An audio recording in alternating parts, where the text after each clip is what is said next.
Carpetbaggers by Kovacs. Chapter 7.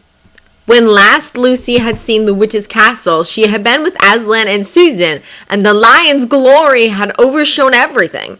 Between that and the excitement of freeing Tumnus, she didn't recall much about the castle itself, other than the stone statues in corners and on landings, and all over the outer courtyard. Now, looking at it from the wooded ridge to the south, it looked smaller and meaner than she remembered. But not so very small that it would be easy to take. The male's shirt was heavy and hot.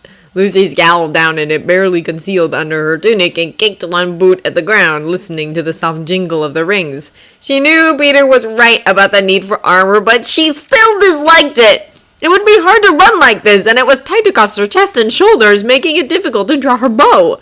She hoped she wouldn't need to fight, although she wasn't afraid to.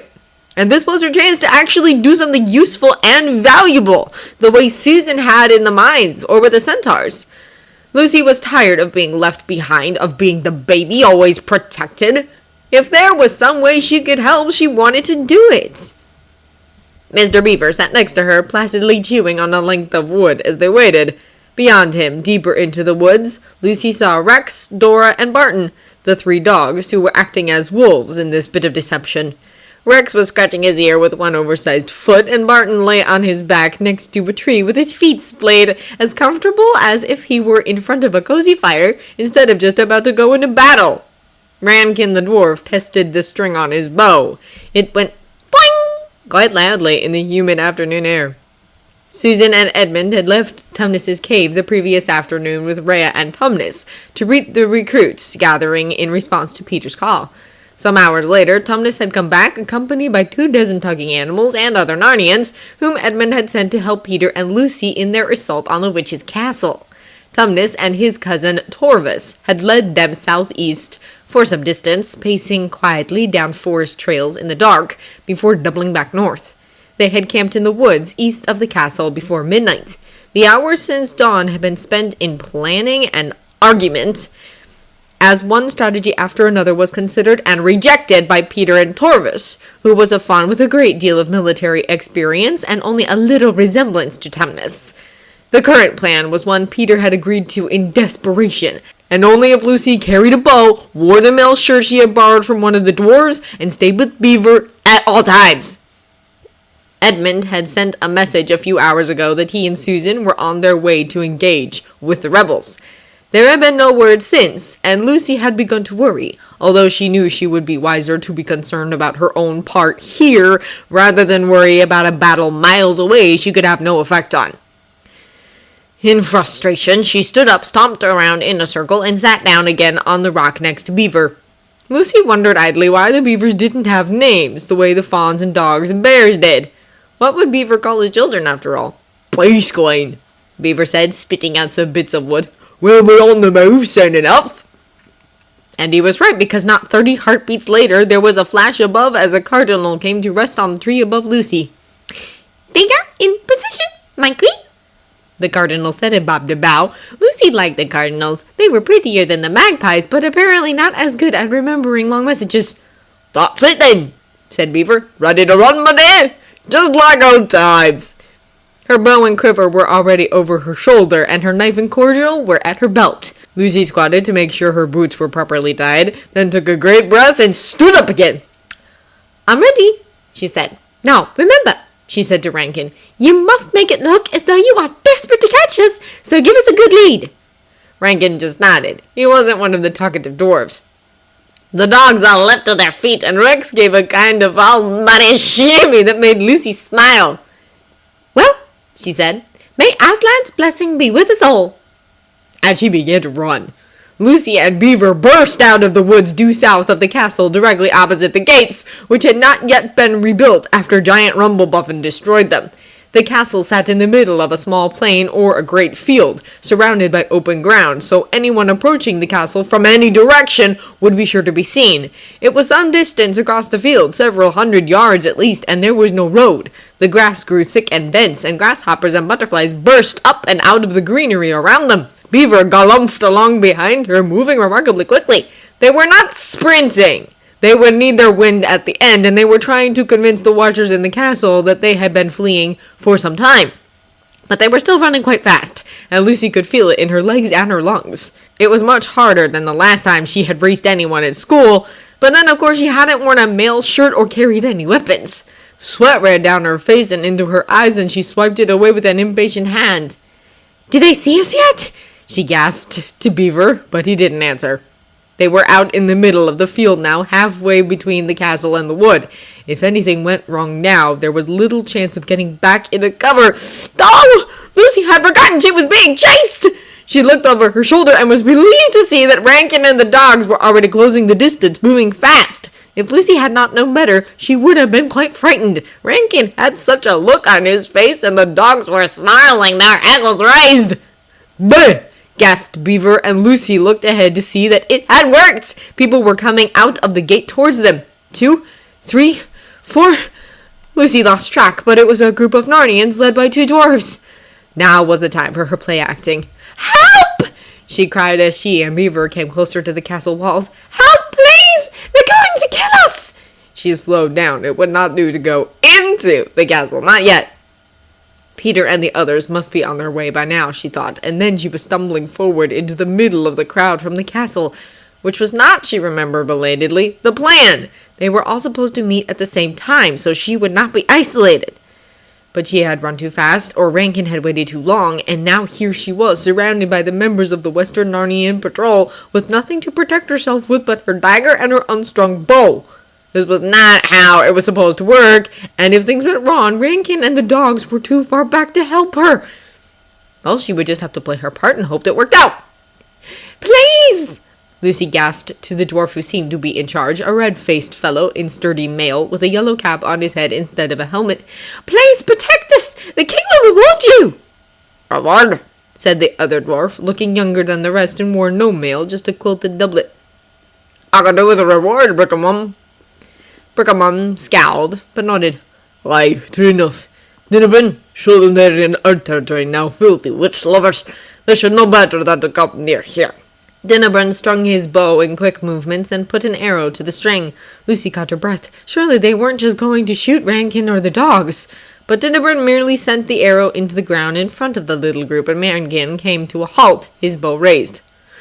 "That's our prisoner!" he shouted. "You'll give her back!" Which was more than Rankin had said since dawn, although it still lacked something of the drama Lucy expected. "Please, no!" she cried and clutched at Dinnerburn's arm, thereby fouling his aim. "They'll kill us!" "They won't have you," said Brick-a-Mum, and leered at her with brown teeth. It was possible he was trying to smile, but if he was, it was the most horrible smile Lucy had ever seen. Lucy tried to hide her reaction since she was pretending to be grateful for the rescue. "You'll come back inside with us, and we'll have a nice chat, won't we?" Which was the moment when they heard the shouting. Lucy spun around to see Peter pounding towards them, sword in hand, at the head of nearly 24 Narnians, including a bear, an eagle, 6 well-armed fawns, and a centaur with a sword as long as Peter was tall. Lucy gave a little shriek, which was drowned out by the yelling of the patrol members around her as they realized they'd been ambushed. Brick-a-Mum was smarter than Peter had expected, because only a moment after they saw Peter, he grabbed Lucy by the arm and yanked her to the side. Lucy twisted and pulled, but he was very strong. There was a confused moment while she was struggling, and she heard Beaver shouting, but she couldn't get free. When the shouting stopped, she realized that Brick-a-Mum had his arm around her neck and a dagger in his other hand. It was shorter than she was, but much stronger. When Lucy grabbed his arm to free herself, it tightened until she was gasping for breath. He said with an ugly laugh, "You be quiet, girl, or there'll be blood, and it'll be your fault, see?" He jerked her forward, though she turned her head to look for Beaver, and she staggered along with him, feet catching in the long grass, until he came to the front of the small group of patrol members. The gate guards were completely surrounded by Peter's Narnians, and beyond them, Lucy saw more of Peter's company entering the castle through the unguarded gate. Peter stood just 10 yards away, sword in hand and tufts of hair sticking out the ear and horn holes in the absurd fawn helmet he was wearing. His face went blank when he saw Lucy, which meant nothing good, she feared. Lay down your weapons! Shouted Torvis, and Dinnerburn shuffled sideways a little, as if he were considering it, but Brick-a-Mum snarled at him, and he stopped moving. "I have your girl here!" shouted Bricaman, shaking Lucy with one arm and waving his dagger with the other hand. Lucy stared at the dagger. It was quite long and looked poorly kept, with a rusty spot near the hilt. "Let us go, or I start to cut her. You don't want a pretty blood spilt, do you, human?" Shoot him, Lucy thought at Torvus, who had his bow drawn and an arrow on the string. But Bricaman was smart enough to keep her in front of him, and it would be a difficult chat for anyone, even Susan. She was supposed to be afraid, she knew. Her heart was pounding, and she was very worried about Beaver, and about everyone, really. Except herself. Why wasn't she afraid? Oh, she thought she almost had it, and then Peter raised Rindon and held it in front of him, blade pointed at Bricaman. "If you hurt her, I will kill all of you! No one will survive! This I swear as High King of Narnia!" Peter's voice carried clearly, echoing from the walls of the castle. He didn't look silly anymore, even in the fawn helmet. He looked like he could, in fact, kill them all. Like he was eager for an excuse. Dinnerbrand looked uneasily at Bricaman, opened his mouth, and then closed it again. He wasn't alone. As the patrol members around her shifted uneasily, edging away from Bricaman, Lucy remembered why she wasn't afraid. "Human king!" sneered Bricaman and spat. He shook Lucy again. He smelled like smoke and something rancid, and his beard scratched against her skin. "What good if humans ever been for Narnia? The witch was right about you after all. You're a fraud, and so is this child bride of yours. I..." Bricaman's words turned into a howl of pain, because as he spoke, Lucy had taken the small knife at her belt and slashed his leg open just below the bottom of his hauberk. He dropped his arm from around her neck in shock, and before anyone else took a step, Lucy spun out of his hold and then set the bloody tip of her blade to his throat. The dwarf's eyes went wide, and his face paled as he stared at her. "My name is Lucy Pevensey, and I am your queen," she hissed and pressed with the tip until a drop of blood welled up. "Drop your weapons!" And they did. The first time Lucy had seen the witch's castle, it had been an eerie sight. Tall, glowing towers and smooth walls coated in ice lit from within. It had been mysterious and terrifying, unnatural in a way different from the homely, ordinary magic native to Narnia. Now it was smaller. Dull, in fact. The walls were an uninteresting gray-brown stone topped with wood and tile roofs. The doors were the same as Lucy would have expected to see in any castle in England. Sturdy oak, bound with iron bands. Even the sharp towers now seemed short and squat, and Lucy wondered if the witch's magic had affected even the appearance of the castle from a distance, in order to keep Narnians in fear of her. She would not be surprised if it were so. "Spread out!" Peter directed his miscellany of followers. Fawns and dwarves, dogs and badgers, Mr. Beaver, and, surprisingly, Broadclaw the badger, who had arrived while Lucy and Beaver were beginning the diversion. "I want to know everything that's in here. Supplies, weapons, prisoners. Let's clear this place out, make it clean enough to serve a new Narnia, as Aslan would want from us."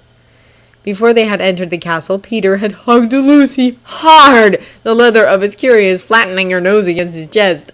Then he pushed her away and examined her carefully, keeping his hands on her shoulders. "You're sure you're all right, Lou?" Lucy had nodded and forced herself to smile weakly. "I'm fine. I don't want to do that again, though." She looked down and sheathed her knife. If there were time, she thought she might like to sit down and maybe have a little cry, but there was no time. And she wouldn't shame Peter by weeping out besides, which would undo all the arguments she had made earlier. Queens do not weep in public. So when he turned away, she strung her bow and made sure her knife was secure in her belt, and hoped no one saw her wipe her eyes. Now she stood attentively at Peter's side as he sorted his company into groups to search through the castle. The patrol members who had been captured outside were bound and guarded in the courtyard. If Edmund had been correct about the numbers, there would still be 8 or 10 of the patrol in the castle, but Peter did not seem very worried about them. "I'll keep your weapons with you and look sharp. Let's go then!" And he waved them on. Torvus led a squadron of fawns through the front door of the main hall, while Peter took Rankin, Broadclaw, and some of the dogs up onto the ramparts. Lucy looked around and found herself surrounded by more dogs, and Beaver, who nodded serenely. "Are you going, Queen?" asked Rex. One long ear flopped open endearingly. Barton was on his feet, quivering with eagerness, while Dora looked half asleep, her head on her crossed front paws. "I think we must," said Lucy, and led her little team up the long flight of stairs into the great hall. Torvis and his team went off to the left, so Lucy turned right. The rooms were smaller than she had expected, dank and musty as if the melting ice had gone to mold. In one of the larger rooms they found a magnificent dining set, a long table, and a dozen chairs made of some dark and shining wood that smelled faintly of spices, carved with scenes of camels and a great bird with a vulture's head. Lucy would have found it lovely, but there were dark stains on the floor, and when Dora sniffed at them, her hackles went up. A storeroom behind the dining hall held bags of flour, or some other ground grain. Beaver made a note on a slip of paper he had found somewhere. In the distance there was a shout, and Lucy jumped, but nothing else happened, and she decided to move on. After the storeroom, the hall passed the kitchens, which were almost empty, and Lucy wondered what the patrol had been eating, and then realized they probably didn't cook at all, as most of them were beasts, and then ended in another iron-bound door. This one had a key in the lock. Lucy looked at it uncertainly. "I think Peter did say to search the door," Beaver said, and Lucy sighed. "Yes, he did." She turned the key, which was very cold, although it was a warm day, and the door opened stiffly. A cold breeze eased through the doorway, and in the dim light from the high windows, Lucy saw a narrow stairway going down into darkness. "Someone fetch a torch," she said. It only occurred to her much later that this was the sort of thing a queen would say and expected to be obeyed, and she had said it without even thinking. Several minutes passed while Rex was gone. Lucy leaned against the wall and tried not to think about what would be in a dungeon belonging to the White Witch. Jadis had been fierce and strong and hateful. She had tormented Edmund and killed Aslan in a frenzy of hate and ambition, but she had not been as powerful as she thought. Aslan, of course, had broken her power, turning her malice into glory. But standing here in the witch's own fastness, Lucy was reminded of the strength of the witch's hold on Narnia. 100 years she had ruled, and in that time Aslan himself had not been able to break her power.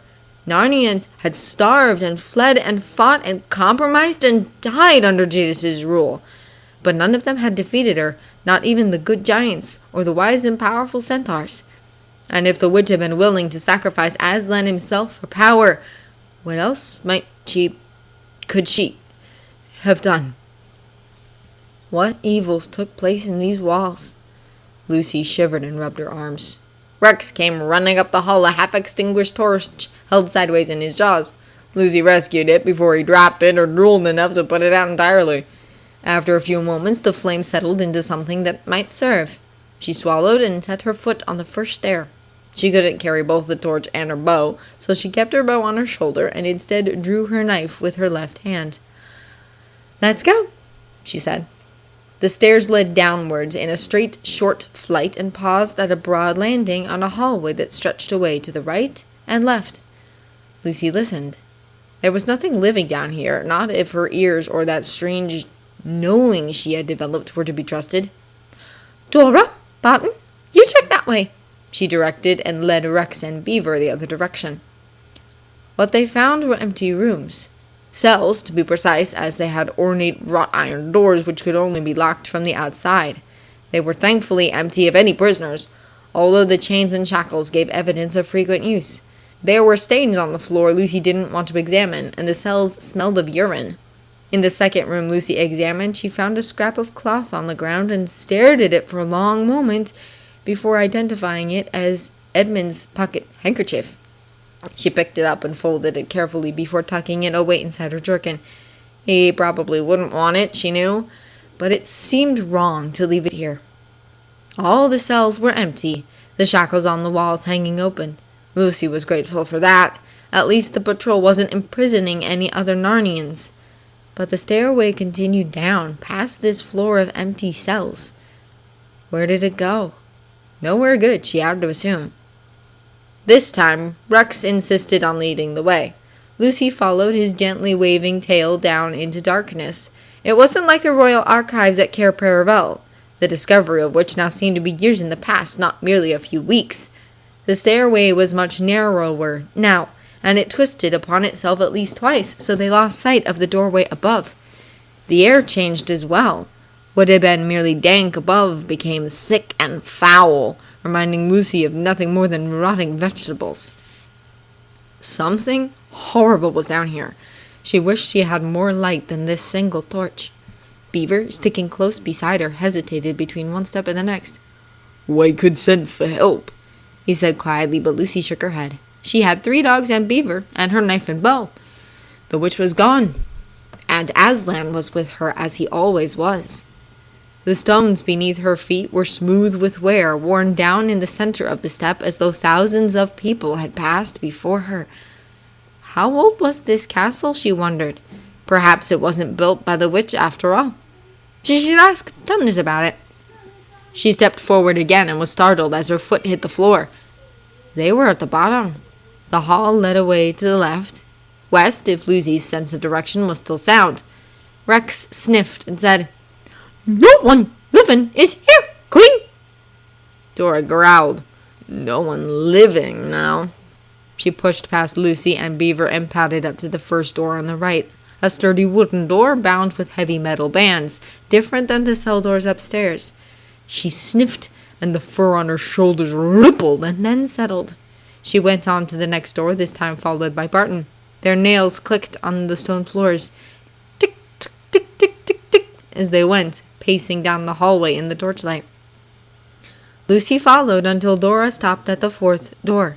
She sniffed, clawed once at the bottom of the door, and then whined. "Here," she said, and this time her hackles didn't settle. Her voice was thick with anxiety as she said it again. "Here, Queen, here." There was no key to this door, just a heavy bar made of iron and oak, the wood discolored with age and the metal rusting. Lucy levered the bar out of the brackets with Beaver's help and set it on the floor. It made a dreary, dull clank as it hit the flagstones. Now she wished she had sent for Peter, but it was too late. She wiped her hands on her tunic and pulled at the rough iron handle. The door swung slowly outwards, as if too heavy for the hinges set deep into the stone walls. On first glance, in the flickering light of the torch, the room was much like the cells they had already seen upstairs. It was a small room, perhaps 10 feet by 10, with a low ceiling and a narrow trench in the floor on the far side. Metal rings were set into the walls, presumably for chains. There was nowhere to place a torch, which Lucy found upsetting. Prisoners held here were meant to live in constant darkness. The room appeared empty, but as Lucy raised the torch, she saw a pile of rags in the corner, and something glittered. Her mouth dried up, and the torch shook in her hand. "I watched the witch kill Aslan," she said to herself. "I can face this." She forced herself into the cell, and Dora paced alongside her, body pressed close to Lucy's legs. The bundle in the corner was in fact a pile of rags, but not only rags. Something white and smooth protruded from under the dark blue cloth, and Lucy flinched. She looked for the glitter that had caught her eye, and instead saw a shoe. It was a sturdy shoe, made of leather with laces and a rubber sole. A boy's shoe, as the blue wool coat was a boy's coat, and the tweed cap laying on the ground was a boy's cap. An English boy's cap, Lucy thought, or close enough, not a Narnian cap. Narnians didn't wear caps. "Human," said Dora after a sniff. What's this?" Beaver bent down and picked up something. When he held it up to the light, Lucy drew in a shaking breath. It was a watch. Steel on a leather band like Peter's, though the leather was rotted and moldy. It said that the time was 3:17. Lucy turned and stumbled out the door, nearly dropping the torch. When she reached the hallway, she wanted to sit down and cry, or maybe be sick, but instead she forced herself to cross to the door on the other side of the hall and open that. Empty. She went on to the next one and ignored Beaver and the dogs as they asked questions and followed along behind her. The next cell was not empty. This cell held bare bones under scraps of something flimsy and pale blue, like a dress Susan used to wear to church when she was younger. Beaver pulled at the torn and threadbare cloth, revealing long, pale strands of hair, and Lucy barely left the cell fast enough. There should be only 4 occupied cells, she thought. But she was wrong. There were 7, and the occupants of the last 3 were not, she thought, English. Their clothing had been rough, multicolored woolens, now rotted with age. The cloth fell to pieces as Beaver handled it. Their shoes were leather sandals. Their hair was darker even than Susan's. Lucy couldn't tell where they were from. India, the Americas, maybe even Australia. Or perhaps they were from the countries outside Narnia's borders, if there were humans in those lands. How long had they lain there alone and forgotten in these cold and empty rooms? Long enough for there to be nothing left but bones and tattered rags of cloth. The rest of the cells were empty. Lucy did not allow herself to wonder about unmarked graves under the snow during Jadis's winter. Even Beaver was silent now. The torch was burning down. Lucy let Rex lead them up the long, dank stairway. As they wound their way through the castle corridors, Lucy moved faster and faster until when they came out into the evening light of the courtyard, she was running. Peter was standing in the open gateway speaking with Tumnus, while around him fauns and dwarves piled, sorted, and counted supplies. He looked lively and clean and hopeful, his blonde hair tousled by the breeze. When Lucy threw herself against him, sobbing, he didn't say anything, just held her while she wept into his jerkin. She didn't care about looking like a queen anymore. When she was done, he gave her his handkerchief, which reminded her of Edmund's, and the tears restarted, but she forced them back. Peter's handkerchief was soggy by the time she pulled away and wiped her eyes. "Peter, you have to see," she said. "See what? Luke, what is it? What did you find?" She shook her head and instead waved at Beaver, who was very politely staring at something across the courtyard just out of earshot. "Beaver," Lucy said when he approached, "can you show my brother what we found? He must see it." "All right," said Peter, and she could tell he thought she was overreacting to something. He had that same look on his face when she first told the others about Narnia. He should know better by now, but she was too sick at heart to be angry. He would learn, as she had. "Go," she said, "before it gets dark." She would stay here in the sunlight and think about prophecies and thrones and deep magic and the son of the emperor over the sea. With a whoosh, the axe skimmed past his helmet with inches to spare. As it flew over, Edmund surged up and swung his sword in a vertical arc, using it more like a cricket bat than the weapons master Silversharp would have approved. But it worked. He caught the Minotaur squarely in the crotch, and the creature howled and dropped to the ground, writhing in pain. It dropped its axe in its distress. Out of sympathy, Edmund hesitated an instant, then remembered that this Minotaur had just killed 2 dwarves before Edmund's eyes. He couldn't leave it alive to do that again. He cut its throat and moved on. He did not bother to clean his sword. It would be bloodied again soon enough, and at least his hands had stopped shaking. The battle did not much resemble the last, at first, battle Edmund had fought in. This was much smaller, with fewer participants, and cramped into a shallow meadow bounded by a deep but narrow river on one side and a dense mixed forest at the other. It was neither as orderly nor as epic as the battle against the White Witch. It was also, frustratingly, not where Edmund had intended to fight. No plan of battle survives contact with the enemy, the old maxim said, but it did at least assume contact with the enemy before one threw the plan of battle out the window. Edmund ground his teeth and plucked up a fallen spear, its shaft smeared with its owner's blood. He looked around and then dove back into the melee, following Fraxinus's gang as they charged a covey of harpies, savaging a centaur. The harpies were the worst. Edmund had no air power, no griffins or phoenix, merely a handful of messenger birds and 2 eagles. Nothing big enough to do much damage. He did, however, have Susan and her archers. He grunted approvingly as one of the harpies took to the air and was promptly skewered by a red-fletched arrow.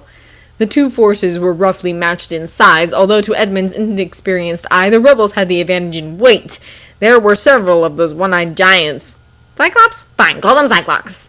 Minotaurs and ogres spread out across the field, most of them holding off determined assaults by Edmund's lighter forces. To his right, he saw Bruno and one of his wolves taking down one of the Cyclops, but not doing a great job of it. The grizzly was powerful and sneaky, but slow to react, and the Cyclops was taking advantage of that. Edmund shrugged. He was too far away to help, and if Bruno died, well, that might take care of one of their problems. Lucy would be appalled at his calculating attitude, but Edmund rather suspected Susan would agree. She had grown distinctly unfond of Bruno during the morning's march, not without good reason. Fraxinus was a devil with a morning star, and before Edmund caught up with him, he had driven most of the harpies away from the centaur. The centaur was one of Spearfast's sons, and his left rear leg was broken. He might be able to get off the battlefield, but he wouldn't be able to keep fighting like this. Of course, as a centaur, leaving the battle wasn't even on his mind. "Give me your spear, king," he said urgently. "I will guard your back." Oh, Aslan, not another one eager to die for Edmund's sake. Well, to blazes with that. "No, you won't," said Edmund. "Head for the rise. Alexis, you go with them. You can stay in one place and guard my sister." He tossed the bloody spear to the centaur. Not that Susan really needed any guarding with Rhea by her side, but the command certainly perked the centaur up and he hobbled off with enthusiasm. Edmund suddenly felt exhausted, as though he were 40 years older than the centaur. There was a shout behind him. Edmund spun. Fraxinus leapt forward, bounding a good 20 feet on those goat legs, and the battle swept around them again. This was not how it was supposed to go. Their company was supposed to have surprised the rebels at their camp some miles further north, but something had gone wrong, and the rebels had come crashing into them while they were still marching through the forest. They had been cut neatly in half, strung out as they were along the rough trail, and only Spearfast's mad charge had saved them. As it was, they'd lost half a dozen dwarves, fawns, and an elk along the trail before breaking through into this meadow where they could make a stand. It was ugly and disorganized. There had been no time to establish an order of battle, and Edmund missed desperately the clear lines of communication they had had for the battle with the witch. "You were not prepared for this," said an ugly whisper inside his head, and he couldn't argue. He was 11 years old. What had made him think he was ready to lead a company into battle? The battle now was, so far as Edmund could tell from the perspective of one surrounded by bloody madmen, complete chaos. The only thing he was sure of was that Susan and her archers were on a low rise to his rear, protected by Rhea and a number of dogs and great cats. Fraxinus and his squad stuck like glue to Edmund, watching his rear, and his sides, and usually his front too. But other than that, Edmund had no clear idea what was going on in the rest of the battlefield. He wasn't tall enough to see over Fraxinus' shoulders, much less over the rest of the scrum. He didn't know if they were winning or losing, how many casualties they had taken, or even if the rebels had a leader. "I need a scout!" he shouted to Fraxinus while dodging a wild swing from an ogre. It was smaller than the one Peter had killed in the forest, but better armed. This one had an axe in one hand and a club in the other. "For what?" shouted Fraxinus back and swung his morning star at the ogre. He missed, though. The ogre was faster than expected, and its return lunge nearly took off Fraxinus' head. Edmund rolled his eyes and swung at the ogre from behind. He missed the hamstring, but hit it hard enough behind the knee to send it staggering forward. Intelligence! Are we losing or winning? Fraxinus seized the opportunity Edmund had given him and moved with dispatch, sending the ogre to the ground, clutching at his ruined throat. "We're not running away, King! That must mean we're winning!" But when Edmund merely snarled at him, Fraxinus shrugged and put a small pipe to his lips. The whistle he sounded was piercing and thin, almost too high for Edmund to hear, but then he was not its intended audience. Within moments, a dark shape was winging to them over the battlefield, jinking around the harpies, making snatches at it, and at least once dodging an arrow from one of the rebel dwarves, not killed in the first crash of battle. The magpie spiraled around them once and came to a fluttering halt on Fraxinus' shoulder. "I hope this is important. Did you see that harpy? It nearly got me!" "What's the situation?" asked Edmund, turning so he could keep an eye on Fraxinus' back. "Are we winning?" They were in a temporary lull, a pocket of quiet as the battle went on around them. In the distance, he saw arrows fly and a harpy shrieked in rage, but he couldn't tell if they'd hit anything. "We're not losing," responded the magpie. Edmund stared at him balefully, and the magpie gave a long, suffering sigh and launched himself into the air from Fraxinus' shoulder. Up he went, climbing fast, and then, when he was out of arrow range, if not out of range of the harpies, he swung into a wide circle and then another. Edmund gritted his teeth and glanced around uneasily. He hated staying still while others were fighting, but he really did need to know the state of the battle before deciding what to do next. At his feet was the body of a red dwarf Edmund recognized from last night's campfires. They'd come in from the west, some tiny village in the hills that even Fraxinus had never heard of. The dwarf, Edmund wished he could remember his name, had been gutted, and his sword, only a little longer than Susan's dagger, lay broken at his side. Edmund swallowed, grateful that he had not eaten breakfast nor anything else since dawn. He looked around, realizing that he was desperately thirsty, and then the magpie returned, coming to rest on his own shoulder this time. "Well, how does it look?" It's a mess, King! Everyone's scattered all over, but there's a crowd of the rebels forming off that way! The magpie nodded to the northeast. A minotaur is pulling them together! It'll be trouble for us! Scattered where the magpies might be, but this one knew the gravity of his message, and he bobbed his head nervously when he finished speaking. Edmund bit his lip, considering, but he really had few options.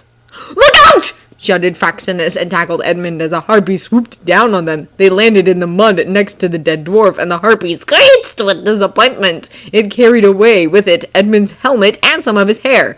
Edmund pushed Fraxinus off and scrambled to his feet. His exhaustion was, at least for the moment, replaced by rage or fear. It was hard to tell the difference. "We pull back," he said, and spat out a mouthful of bloody mud mixed with trampled grass. "Get the word out. We're regrouping at Susan's Hill." Hell was an overstatement. Susan had stationed her archers on a low rise at the edge of the trees, barely 10 or 12 feet higher than the rest of the field. As their forces gathered around him, Edmund wiped his sleeve across his face and stared out at the battleground. The magpie had been right. They weren't winning. There were more of the rebels than of his own Narnians, even with the patrol added to their numbers.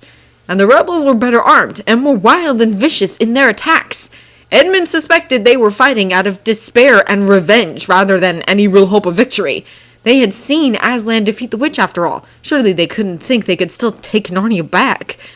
While Edmund's forces were pulling back, the rebels continued to press them. As one group of fauns and dwarves retreated, a dog turned, foolishly or bravely, Edmund couldn't decide, to face a cyclops that was in pursuit. As soon as it came within range, however, the cyclops swung a great spiked club and took the head off the dog. Edmund swallowed, and another dog nearby sent up a great howl. "Archers!" Susan cried from behind him. "One flight mid-range on my line! Notch! Draw! Release!" A flight of arrows flew raggedly overhead and fell amongst a group of rebels approaching from the northeast, mostly hags and werewolves. 2 of them fell, and several others roared in outrage. "Again!" shouted Susan, and another flight of arrows swept past, but fewer this time. A large group of rebels had gathered just out of arrow range in the middle of the meadow. All of the loyal Narnian fighters had pulled back now or were injured and trapped somewhere in the field. A long-legged cheetah stood next to Edmund, a low, throaty growl quivering her whiskers. Beyond her was a dwarf, wearing a fissure around his shoulders like a stole, both of them covered in mud. "Give it up, boy!" shouted someone on Edmund's left, and he glanced over to see Bruno, his great bulk looming over dwarves, fauns, and cats. "We're beaten," said the grizzly, waving a bloody paw at the battlefield. "We've lost. It's time to go." Edmund stared. Bruno's legs were caked in mud and blood dripped from his enormous claws. But instead of digging in, getting ready to resist the rebels' final charge, the grizzly was swinging his heavy head around to the rear. "No!" cried Edmund. "No, you can't! We have to... We need you!" But the grizzly sneered at him. "I'm not going to die for some bloody human's mistakes. You won't take me for that kind of fool." Bruno dropped down to all 4 legs and pushed his way through the second line of fighters, forcing his way towards the back of the company. "Coward!" yelled Edmund. But the grizzly was gone. Within moments he had disappeared from sight. The stag, who was Bruno's second in command, stared after him and then looked back at Edmund, clearly uncertain. Half a dozen other members of the patrol were gathered behind him, also looking undecided. Edmund hesitated, unsure what he could say. How could he get them to hold off the rebels, when indeed they might all die? Fraxinus looked up from where he was sharpening a long knife, apparently unconcerned about their looming fate. "You claim you fight for Narnia!" he challenged the stag, who, startled, tossed his antlers. "Yes, we do," the stag replied. Fraxinus lifted an eyebrow, although Edmund doubted anyone other than he could see it. The fawn's face was covered with so much dirt and blood. "Then now's your chance to prove it!" He pointed with his blade across the meadow. The large group of rebels were approaching, minotaurs and cyclops in the lead, and then they were moving faster and faster, clearly planning to break through the Narnian line. "Brace yourselves!" bellowed Edmund to the entire company, and hunkered down, wishing desperately for a shield. The stag and his companions brought themselves into the line at Edmund's left, filling the hole left by Bruno's departure. The stag dropped his head so the tines of his antlers were at chest height to a fawn or a man, if not a dwarf. The rest of the company did likewise, raising weapons and digging in their feet as best they could in the churned and muddy soil. The rebels came with appalling speed, their feet and hooves hammering on the ground, splattering mud and blood all over as they charged. Maybe we should just let them through, realized Edmund, but there was no time for second thoughts as the rebels hit the Narnian line like a cannonball against a wooden palisade. They broke through, of course, even with the stag and Spearfast the centaur anchoring one end of the Narnian line. They just didn't have the mass to withstand that charge, and the Narnians fell back, were brushed aside, or were simply overridden by the rebels' assault. The center inevitably gave way, and the Minotaurs and Cyclops charged through, heading for the archers. Edmund had been knocked down by a Cyclops' swinging fist. His head rang, but he struggled to his feet in time to meet the smaller rebels swarming in on the heels of the heavyweights. He stabbed a hag in the belly, and her scream nearly deafened him. He was still tugging his sword out when something slammed into his back with such force that he was thrown back to the ground. There was a fierce growl from above him, matched by an equally fierce snarl, and then the weight on his back was suddenly gone. "King, are you all right?" Edmund put his left hand on the hag's body and pushed himself over. At least he had not sliced himself open on his own sword, although it was a near thing. A bloody muzzle sniffed at him, rankling, and he realized it was Rhea who was standing over him, looking worried. Behind her, Fraxinus was fencing brilliantly with an enormous goblin. "I'm fine," Edmund managed, still trying to catch his breath. It took him 2 tries to get up, and the second time he had to duck as an ogre lunged for him. It would have caught him too if Rhea hadn't sunk her teeth in its arm. It howled and swung its mace at her, but she dodged it nimbly and sliced open its other arm. Given that useful a distraction, Edmund felt constrained to take advantage and managed to hamstring the creature while its back was turned. It fell hard, spraying bloody mud all around. "Well enough," said Rhea over the writhing body of the ogre. "But come, your sister needs you." And she turned and dashed away to where the archers had been stationed, at the top of the rise.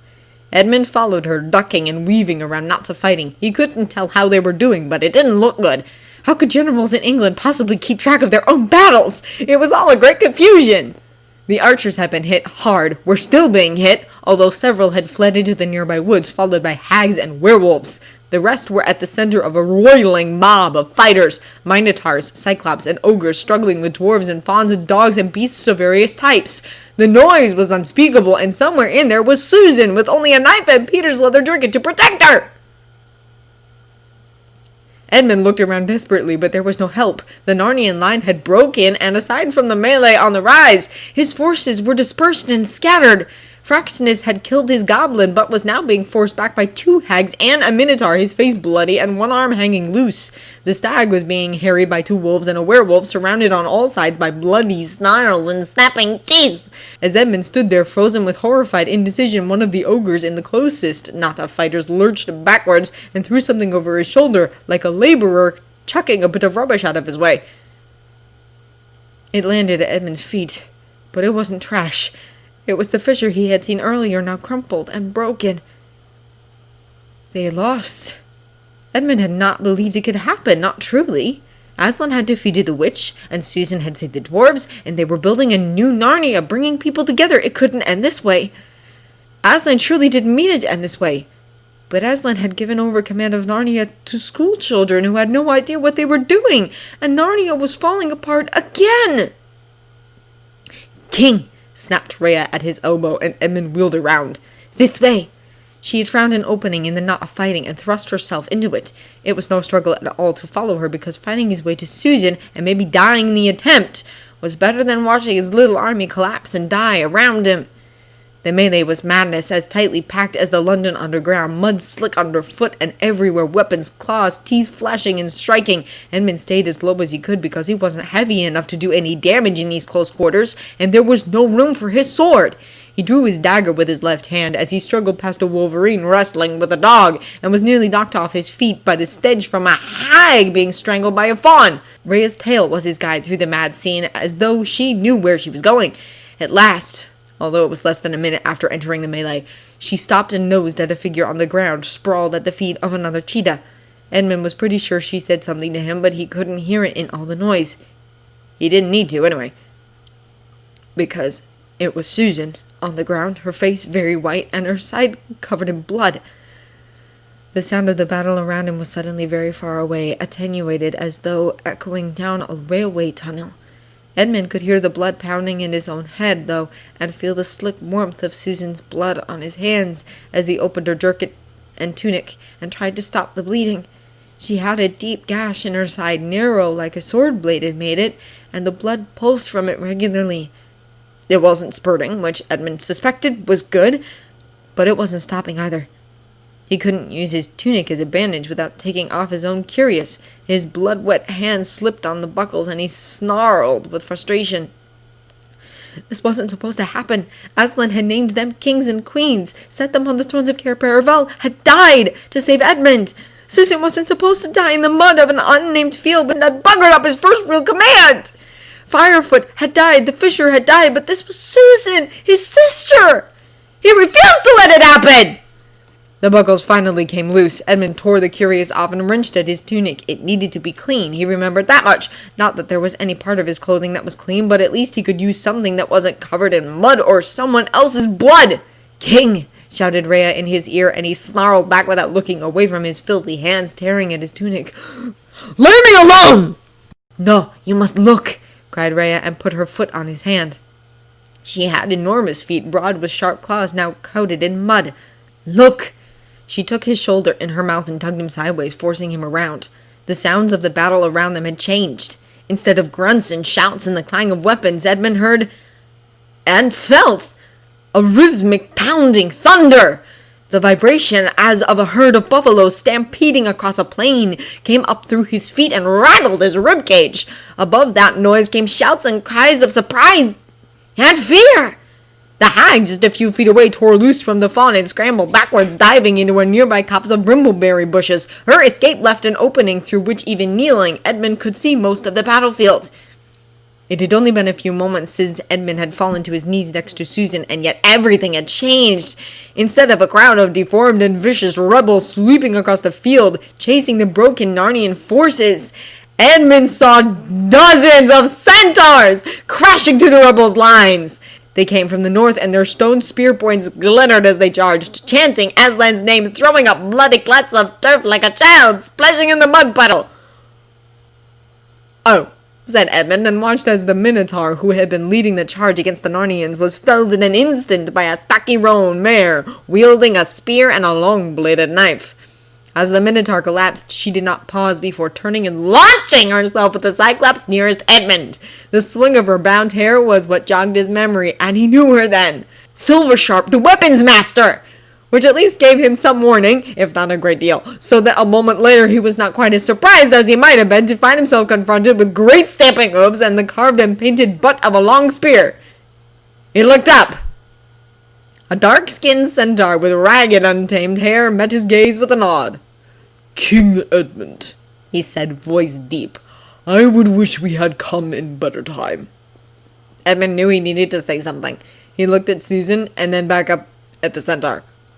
"Stormcoat," he said. Finally, his voice cracked and dry. Can you help my sister?" "I will do all that I can," said Stormcoat, and turned to wave at someone. "A healer! Here, quickly! The queen is injured!" Edmund looked back at Susan. She breathed shallowly, a frown etched into her forehead, and one hand still clutching her bow. The bow was bloodied at the ends, as though she had been using it as a weapon, and the string hung free, broken or cut at some point in the battle. He could not see her dagger. It must have been lost in the fight. Not 3 feet away lay another body. A dwarf collapsed onto his face with a short sword in his hand. It might have been him that struck her down. Something nagged at the edge of his vision. Edmund was forgetting something. A centaur mare lowered herself to the ground next to him and unfolded a brightly colored woven bag to reveal small bottles of liquid, clean cloths, and sharp stone tools. She murmured, "Oh, that does not look good," and gently shifted Edmund to the side so she could examine Susan's wound. "The cordial, King," said Rhea. "Do you have the cordial?" "The cordial!" Edmund surged to his feet. He staggered as his legs suddenly seemed too weak to support him, but Rhea let him lean against her until he regained his balance. The mare kept working on Susan, not looking up. "I need the eagle," Edmund said, and gazed around distractedly. "Where is she?" "I don't know," said Rhea. But look, here's Fraxinus, he can call her. Fraxinus looked nearly as bad as Susan did, although he was still on his feet, barely. He swayed dangerously, but Edmund had only to mention the eagle once before Fraxinus again brought out his little pipe. Edmund propped him up while he played it, and then carefully let him down next to Susan. Will she be all right? Edmund had to ask the centaur physician, who was carefully cleaning away the mud and blood from Susan's injury. She is very badly hurt, said the physician without looking up, but she will not die under my hands. Wings flapped behind him, and Edmund turned to see the eagle settling awkwardly to the ground next to Fraxinus. Yes? What is it? I am not a dog to come and whistle. Edmund bit back the urge to snap at the bird. Susan's injury was not her fault, after all. I need your help, good eagle. Can you fly to the witch's castle and find my sister Lucy? Tell her we need her cordial desperately. The eagle ruffled her feathers uncomfortably. The witch's castle? Are you sure? That's a terrible place. I could go somewhere else instead. Rhea growled and took one pace forward. The eagle jumped backwards, looking rather less noble than she doubtless intended. Or I could go to the witch's castle, which I'm sure is perfectly safe since the witch is dead, of course. Find Lucy, get her cordial, and... She cocked her head sideways. Bring it back, ground out Edmund through clenched teeth, as fast as you can. Well, all right, no need to snarl at me. The eagle leapt into the air. The downdraft of her great wings nearly knocked Edmund sideways. She was out of sight very quickly, disappearing over the ridge to the east, flying straight and fast. Edmund looked around then, feeling as though he was supposed to do something, but not quite sure what. His brain felt thick and slow, and he wondered if he'd been hit on the head without knowing it. Around him, centaurs were herding prisoners into the center of the meadow, binding the wounds of the injured and tending to the dead.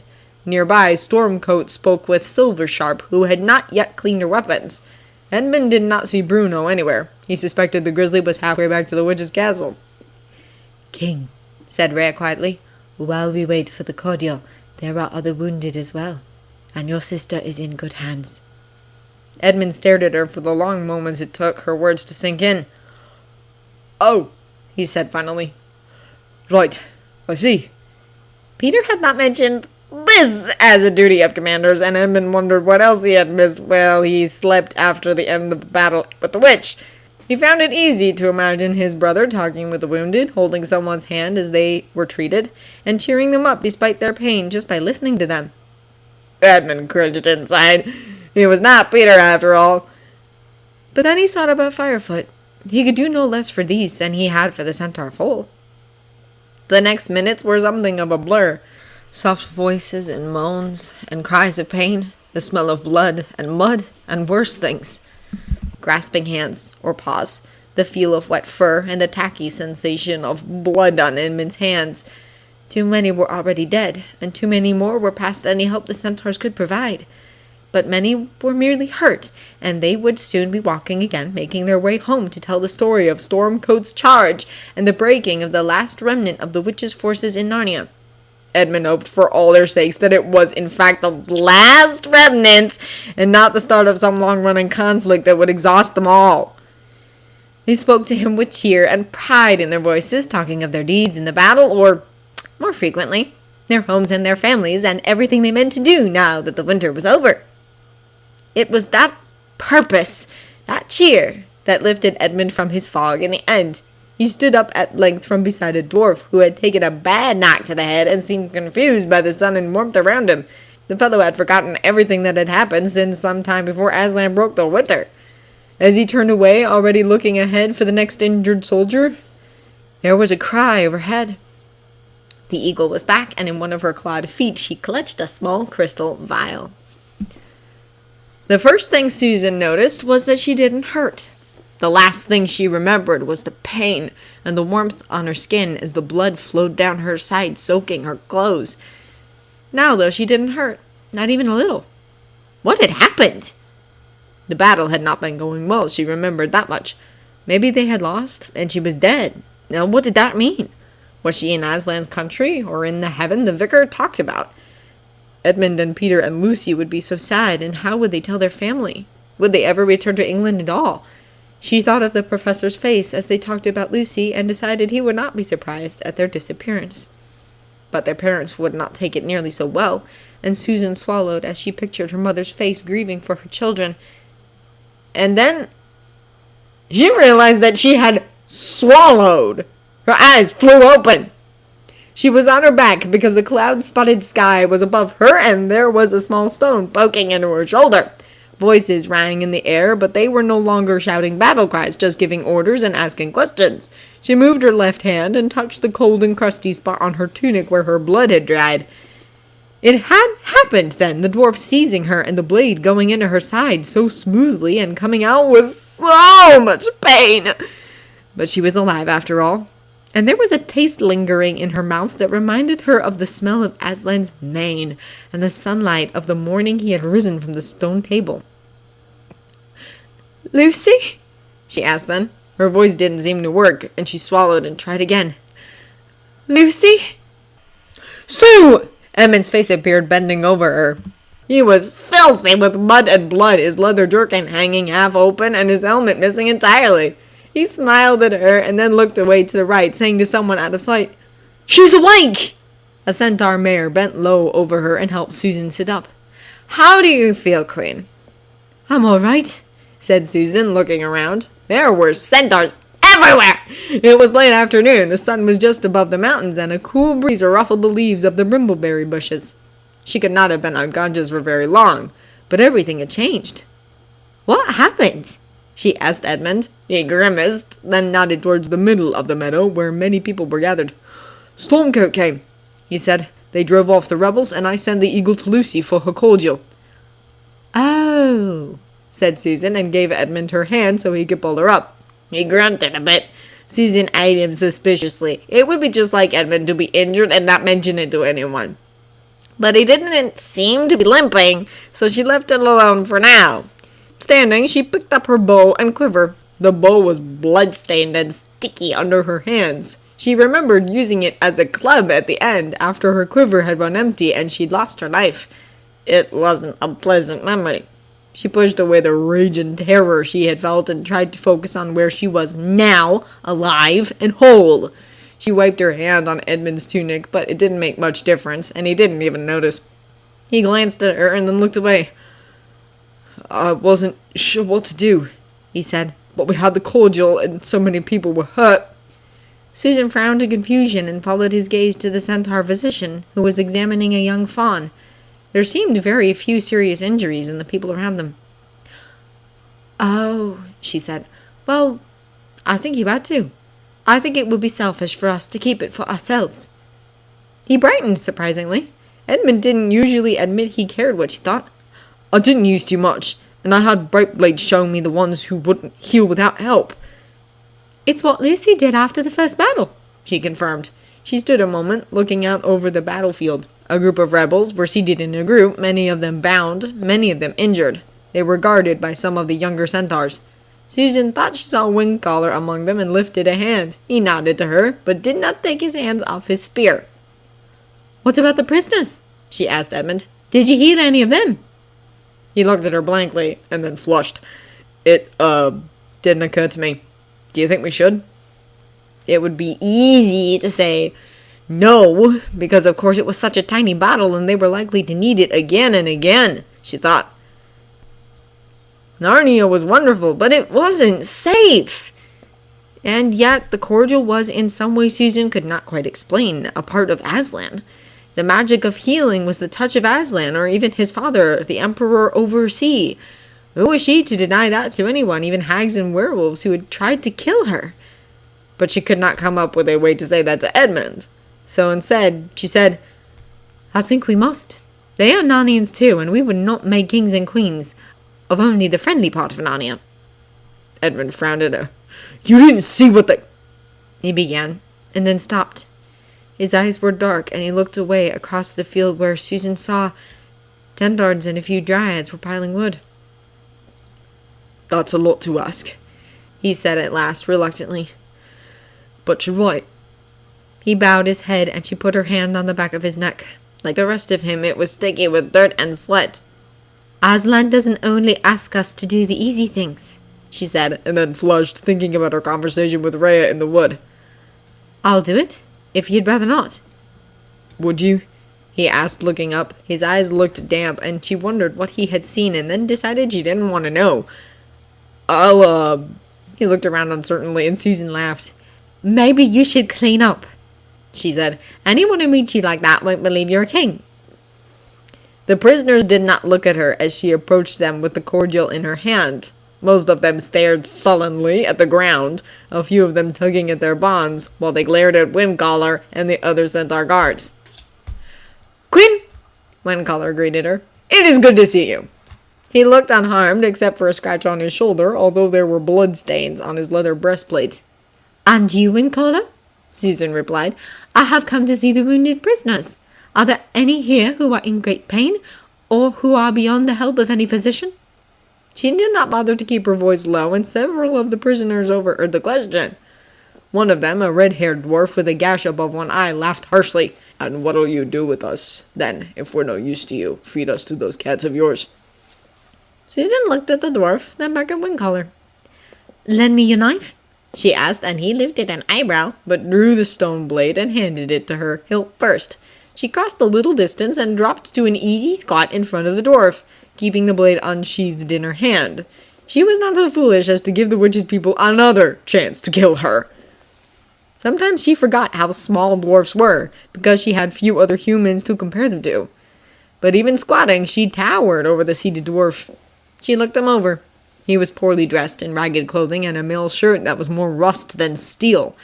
In addition to the gash on his forehead, he had one hand wrapped in a bit of stained cloth, and his hair was matted with blood and mud.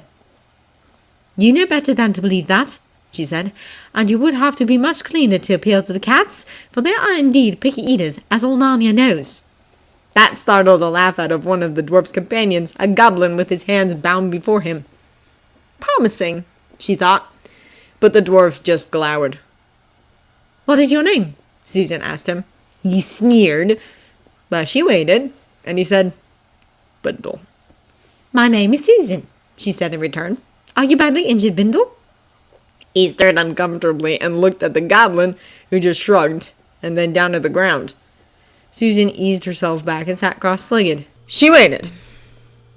A hand, said Bindle, and raised his bound hands together. One of them stepped on it. He went on, shooting a vicious look at Windcaller, who nobly ignored him. Why did you keep fighting after the witch was killed? Susan asked him. Why keep killing? She did not want to say anything about healing cordials yet. She wanted the truth, unaffected by gratitude or special pleading. And it was important to understand why the fighting was still going on, if they had any hope of stopping it. She ain't dead, protested the goblin, his ears flapping. She's the Empress! Empresses don't die! Susan raised an eyebrow and looked at Bindle. I saw her body, she said, but I can't force you to believe me. Bindle shook his head. The last rays of the setting sun struck fire from his red hair, but even that warm light could not disguise the gray tone in his skin. Susan suspected he was in a great deal of pain. Wasn't anything else to do, he said, face set in a scowl. We have to defend ourselves, and that lion, we killed him, didn't we? Nobody lets that go. And what if we were to let it go? She did not think she could speak for Aslan, but if peace in Narnia meant forgiving the witch's soldiers, Susan would make it happen. Ha! Spat the dwarf. We know better than to trust you lot, traitors and thieves turning on the queen after she'd fed and trained them all, just because that lion came and gave them all that shiny armor and banners and all. And you humans are all the same. Trying to take Narnia away from us rightful owners. He scowled at her again and spat on the ground. Humans! He closed with, as though it were an insult. Susan? Susan pondered that for a moment, then shrugged. That doesn't make any sense, you know, she said, and set the cordial on the ground next to her. But it doesn't matter. Give me your hand, please. He looked like he would have refused, but Windcaller stepped closer and lowered his spear point 6 inches. So Bindle held out his hands, and Susan cut through the bindings with a single stroke.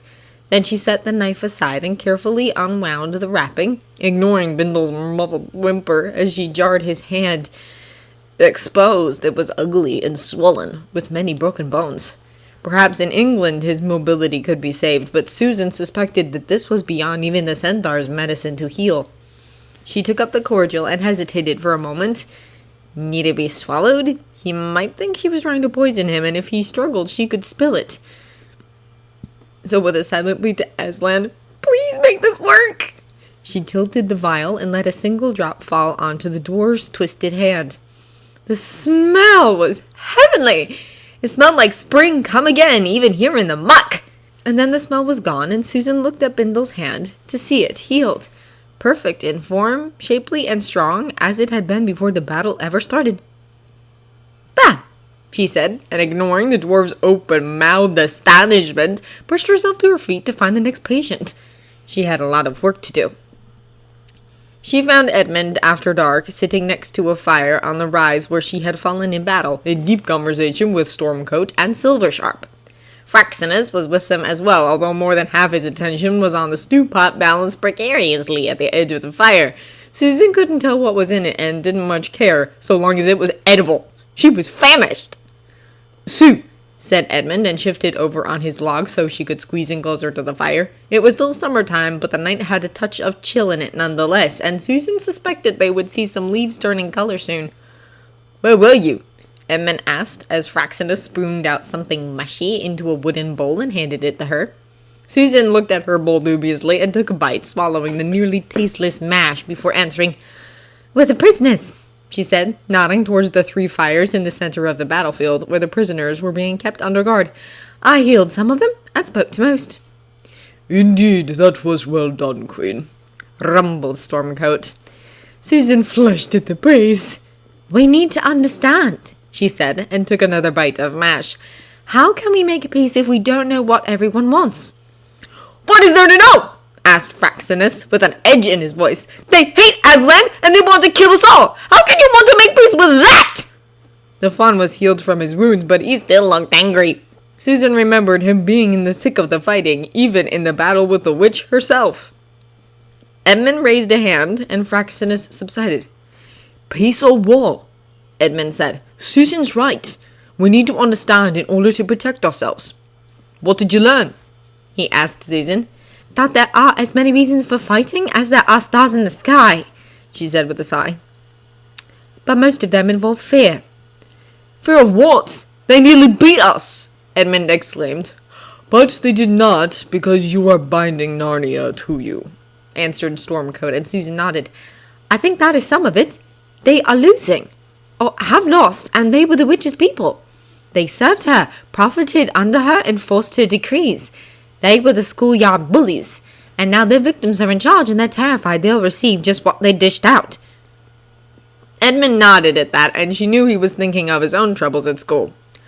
"And that's why they won't surrender, because they don't believe in forgiveness. They wouldn't have forgiven themselves, after all." His voice was almost emotionless. Susan shifted sideways to press against him. His sword hilt jabbed into her side, but she felt the tension in his body ease. They sat for a moment thinking, as the fire crackled and Susan finished her now cool mash. She handed the bowl back to Fraxinus with a quiet, "Thank you," and propped her head on her knee to watch the flames. Stormcoat stirred, his long tail whipping once and hissing against a tree branch. "What shall you do, then?" Susan swiveled her head to see Edmund's face. He looked as uncertain as she felt. "I know what I want to do," he said at last, "but I can't make the decision on my own." Which was almost exactly what Susan was thinking. She sat up. "There are only 30 prisoners or so," she said, and looked at Edmund. "So?" She sighed. "So with Stormcoat and his people here, we have enough soldiers to guard them. We could take them to Peter to make a decision." "We were supposed to meet him at the castle anyway," Edmund said. "Think he'll mind if we show up with 30 craggy dwarves and ogres?" "I think he would mind more if you let them loose to wander the countryside," said Stormcoat dryly. Even the bird song was muffled in the misty pre-dawn morning. Narnia's stars, so much larger and brighter than England's, were paling, and a faint green light crept up the eastern sky. Susan shuffled her feet, toes curling cold inside her boots, and rubbed her hands on her arms. Beside her, Edmund puffed with effort as he drew the tiny bow back and forth, drilling into the wood. Fraxinus looked on from Edmund's other side and grunted once. In approval or discontent, Susan couldn't tell. Around them, people were gathering, standing silent in the clearing. In the darkness, they were just odd-shaped shadows, no two the same size. But for all the chill in the air, and again Susan wondered about the turn in the weather. How soon would autumn come? Would they be ready for it? They stood quietly, even contemplatively. Well, mostly quietly. One of the centaurs stamped and was hushed by Silversharp. A spark at last sprang from the end of the drill, a flicker of light in the darkness. Then another, alighting in the shavings, and Punk, Edmund, and Fraxinus had gathered. Edmund didn't speak yet, but gathered tinder, feeding it to the tiny flame until it was a fist-sized flame, burning merrily in a copper bowl chased with the same runes Susan had seen on the stone table. "Now, King," said Fraxinus quietly, and Edmund stood up balancing the bowl between his palms. He went to step forward, and then stopped, and turned toward Susan. "I think," he said, and extended the bowl toward her. Susan caught her breath, nodded, and lifted her hand to take hold of it. Thus, carrying the fire between them, they stepped forward towards the pyre. The dryads had worked through the night, bringing wood and stacking it just so. The centaurs had laid the dead among the logs, washed and wrapped, and limbs straightened, gathered in whichever way was appropriate for their people. The two great cats were curled tight like house cats on a pillow. The dwarves all faced their beloved earth. The 5 fawns each had given up a horn to a comrade in arms before being laid with their heads toward the rising sun. Even the goblins had their right hands bound to their left shoulders in the ancient tribal salute. The sun was just about to rise. Susan and Edmund paced once, twice, 3 steps, and then stopped. "How do we light it?" Susan asked in a whisper, her face flushing. She had not realized she had a role in this, and had slept while Edmund conferred with Fraxinus and Stormcoat about the ceremony.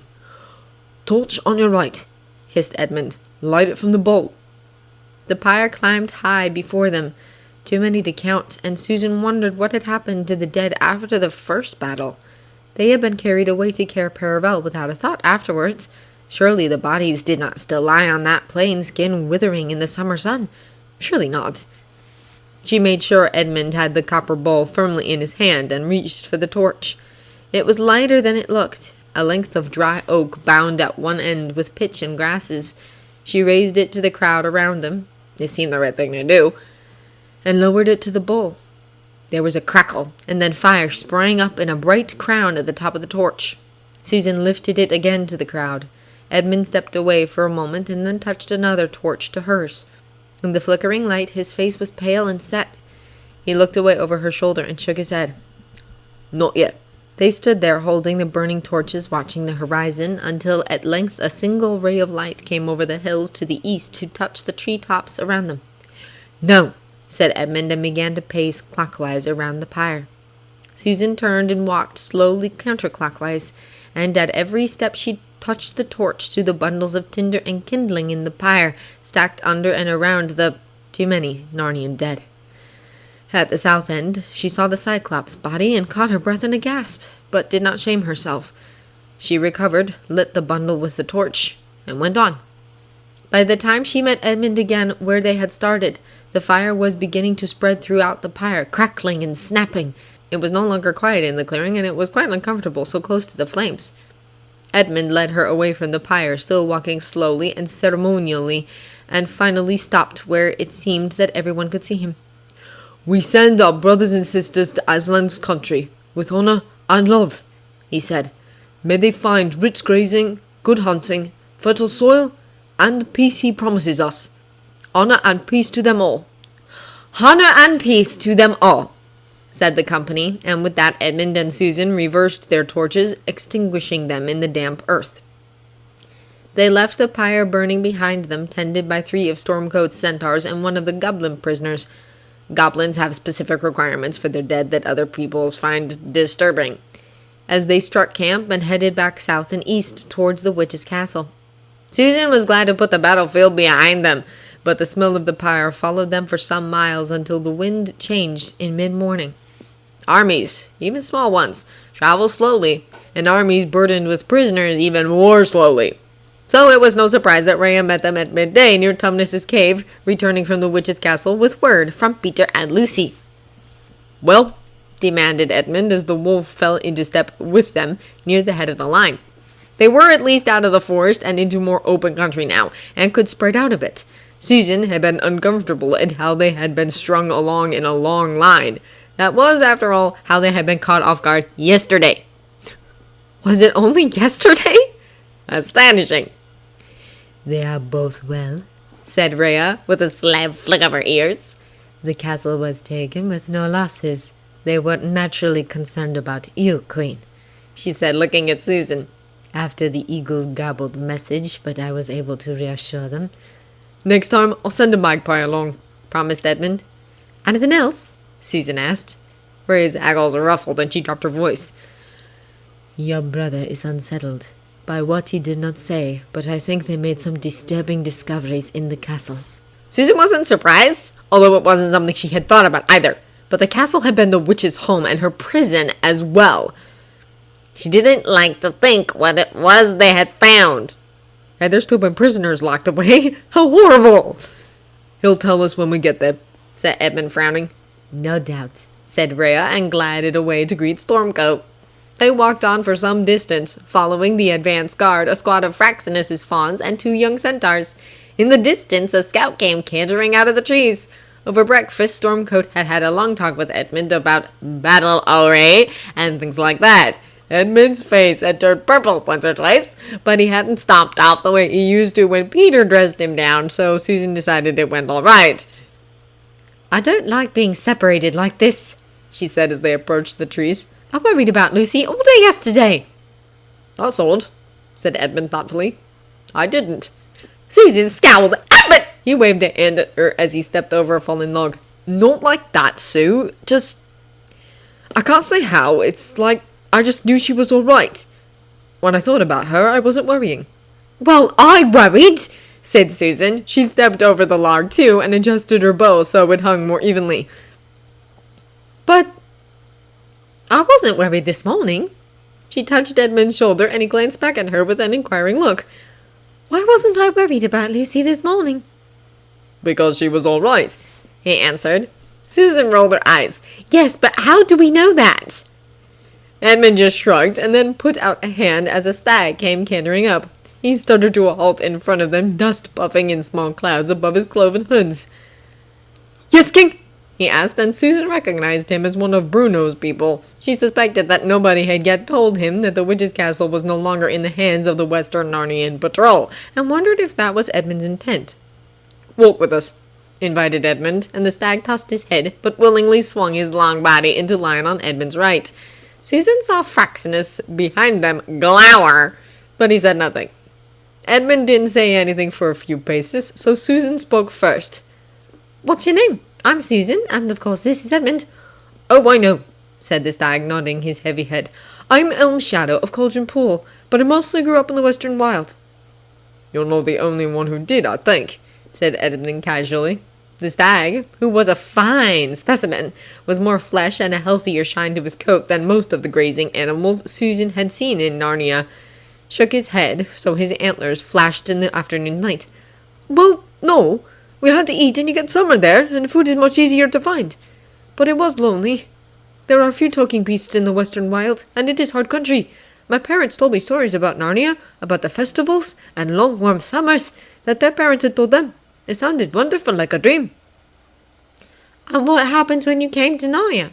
Came back, I mean, Susan urged when Elm Shadow stopped talking.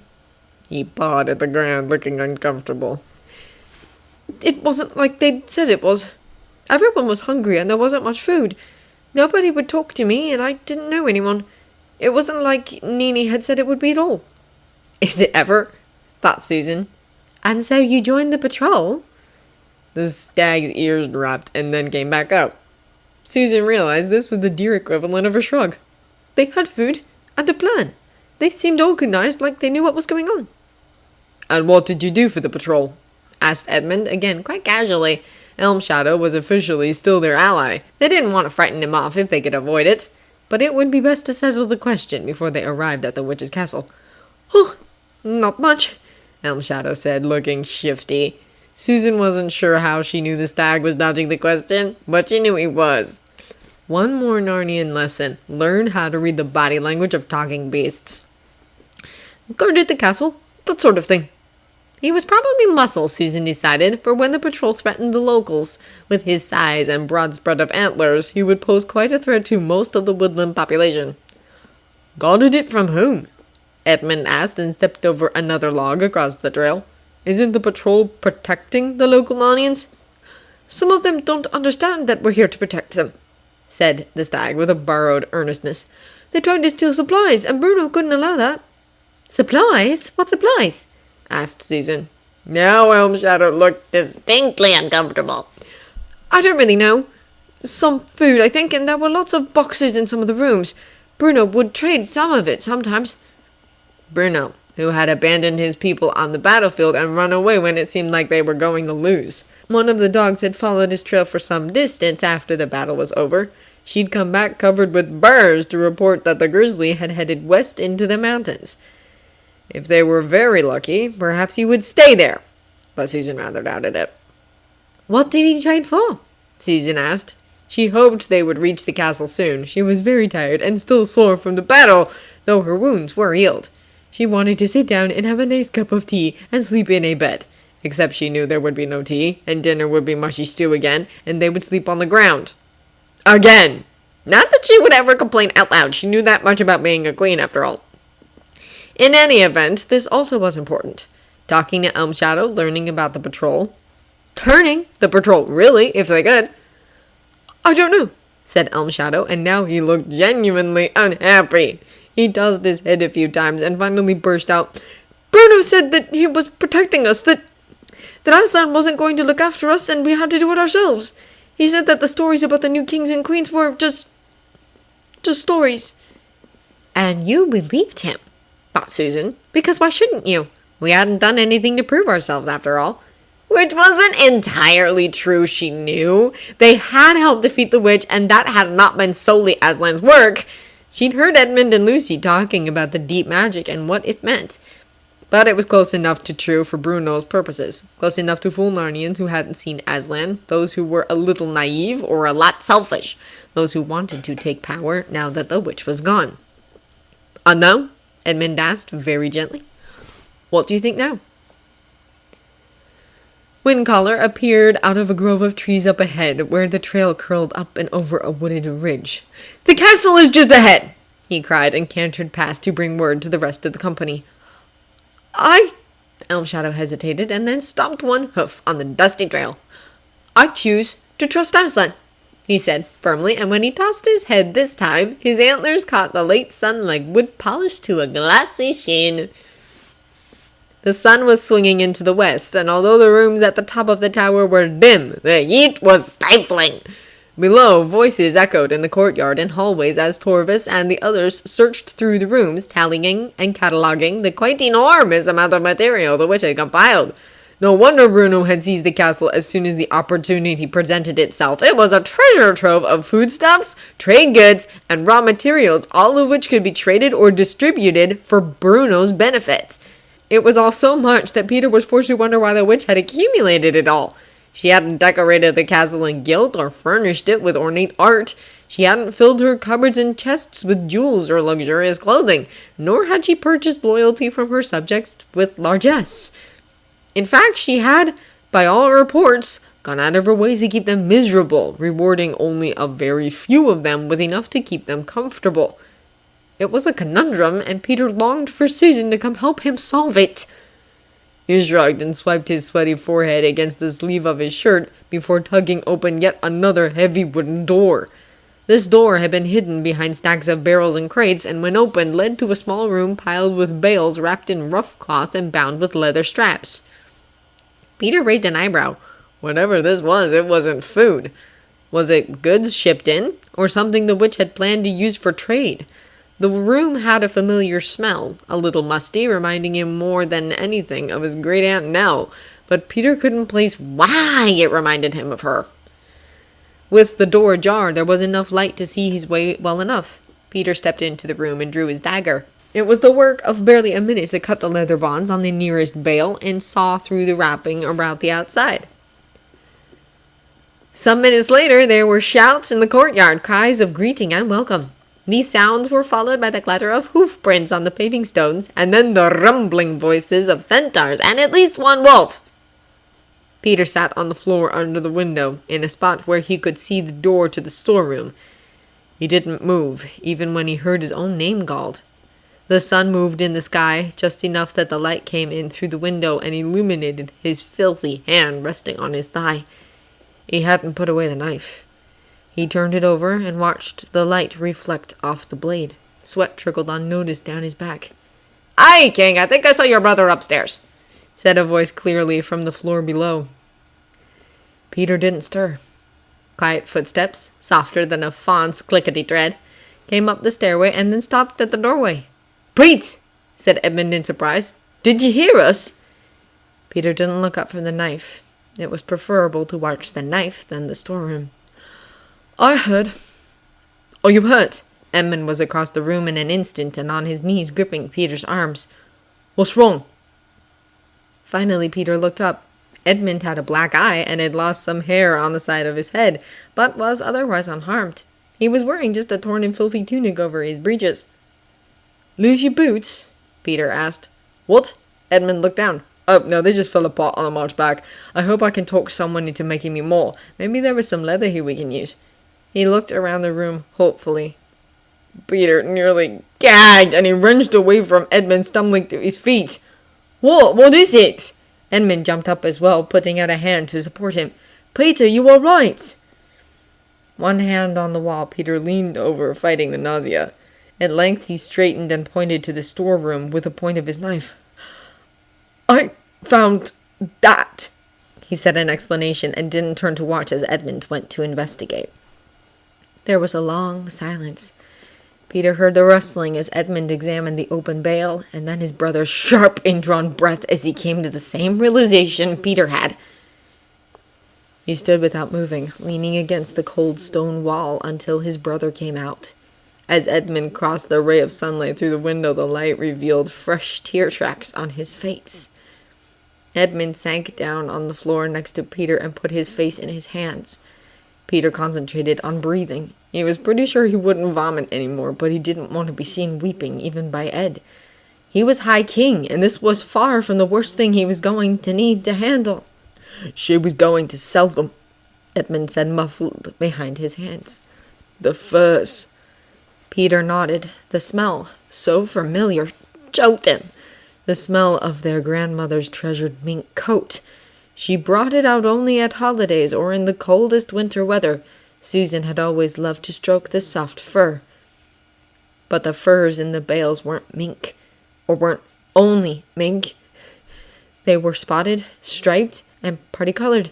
Cheetah and lynx, rabbit and wolf, beaver and badger, rich and thick and lovely, so carefully cured and packaged for shipping to some far-away land where the purchasers couldn't hope to know that the original owners had been thinking, feeling, talking beasts. "Do you think Bruno knew?" Edmund asked after a moment. Peter swallowed hard and pushed himself away from the wall. "I hope not," he said. "Bloody hell, Pete," said Edmund, staring at his hands in his lap. "I don't think we can tell anyone. It's too horrible." "No," said Peter. "I don't think we can."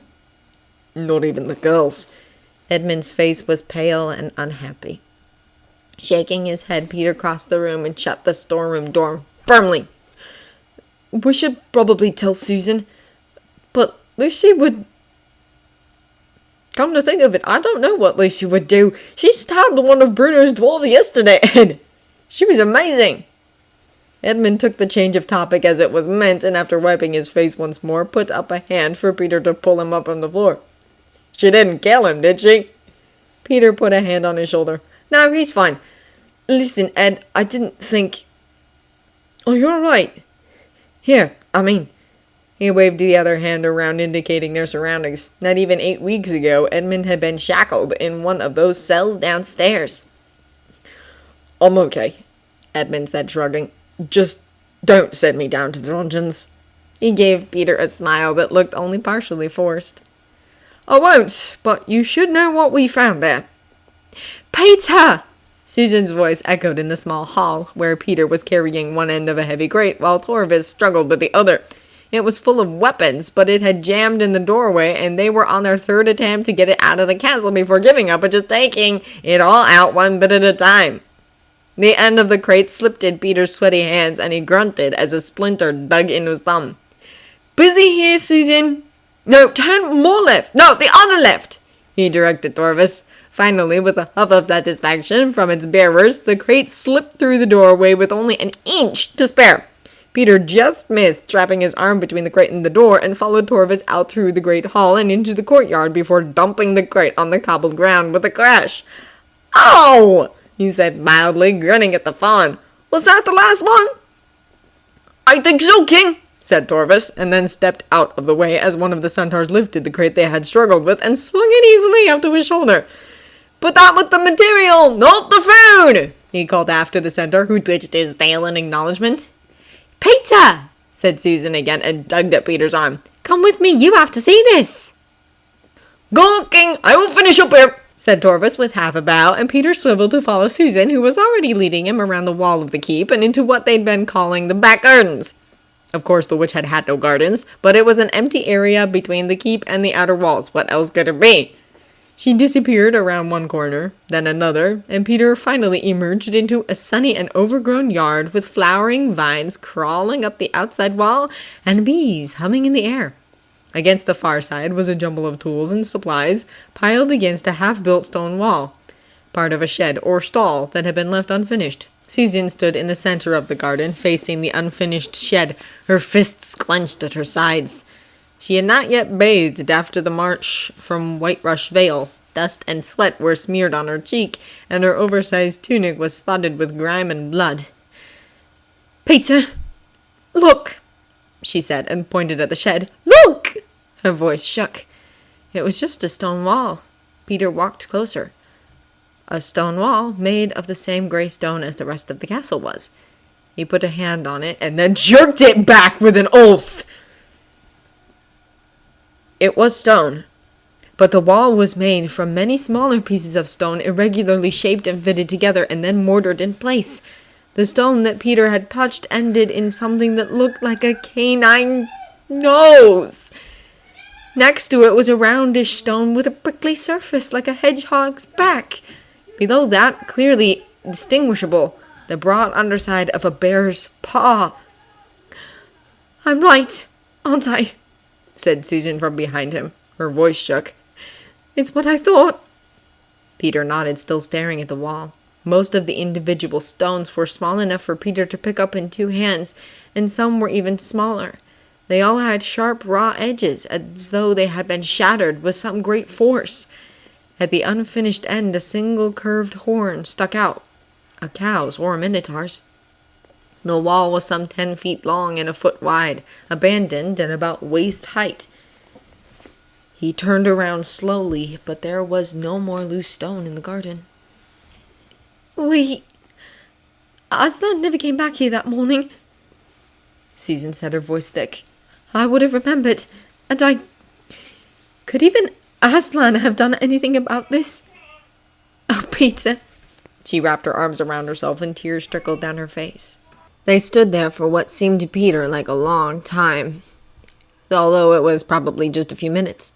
The shadows in the garden lengthened, and Peter felt himself growing very cold, although they were in the sun. The walls and grass and flowers around them seemed to recede into the distance. His pulse thrummed in his ears, growing louder and louder like the pounding of a military drum. "All right!"